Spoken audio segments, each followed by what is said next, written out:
Katika moyo wa mji wa Moscow, Urusi, kuna sehemu inayobeba historia nzito ya vita na ushindi. Victory Museum. Ni makumbusho yanayoelezea kwa kina vita kuu ya pili ya dunia, maumivu ya wananchi na gharama halisi ya migogoro ya silaha duniani. Leo si tu mahali pa historia, bali ni darasa hai la dunia linalotukumbusha jambo moja muhimu: amani si chaguo, ni uhitaji wa kila taifa.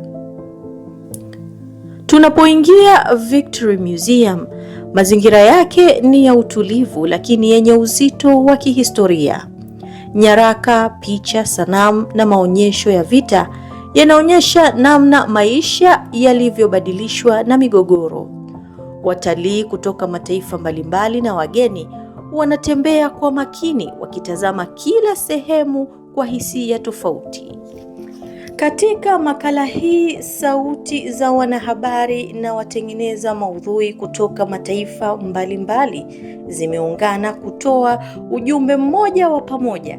Historia ya vita inatufundisha thamani ya amani. Mimi ni Ali Kashmiri, live kutokea katika jumba la makumbusho ambao hifadhi wa vifaa vilivyokuwa ni sehemu pia mapigano ya vita pili ya dunia kuelekea Victory Day. Ukiniambia nizungumze kuhusiana na umuhimu wa amani, nilichojifunza: amani ni msingi wa maisha, kila kitu. Amani ni mtaji, amani ni kila kitu katika maisha yetu. Hii leo sio sehemu ya makumbusho haya kwa ajili ya dhana hizi, ni kuonyesha kwamba amani ilipiganiwa na ilipiganiwa kwa watu wengi, kufariki zaidi ya watu milioni 25 mpaka 27.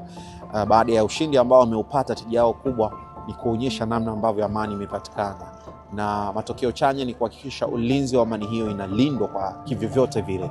Sasa hii pia iwe ni recall kwa vijana wa Kitanzania kuwa na Tanzania yenye amani ni matokeo ya wazee wetu waliopigana na kuifanya Tanzania ifike ilipofikia. Je m'appelle Ant Bomaga, je suis une influenceuse de Madagascar.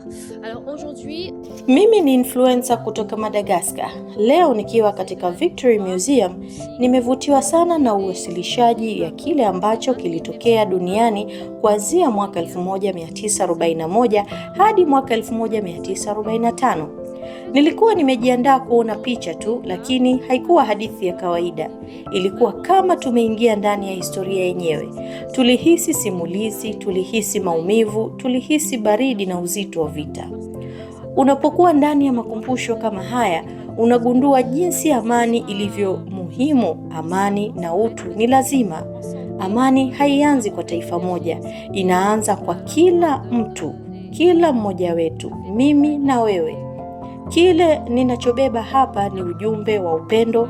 Watu kupendana ni muhimu, kwa sababu kutokupendana kunaweza kuharibu kila kitu. Hi, I'm Regina. I'm from Madagascar. I'm a content creator, and today Leo tumetembelea mahali hapa katika jumba hili la makumbusho ambayo inaelezea historia ya Urusi kuanzia mwaka 1941 hadi mwaka 1945. Unaposikiliza simulizi za hapa, unaweza kuhisi historia yenyewe. Ni rahisi kuelewa na inagusa moyo kwa namna ya kipekee.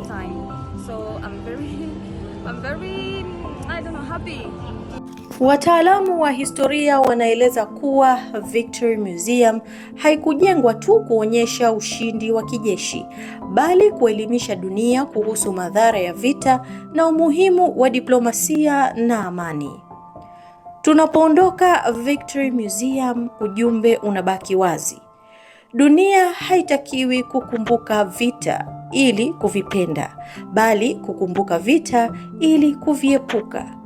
Kwa Afrika na mataifa mengine, funzo ni moja: amani ni msingi wa ustawi, mshikamano na maendeleo ya watu.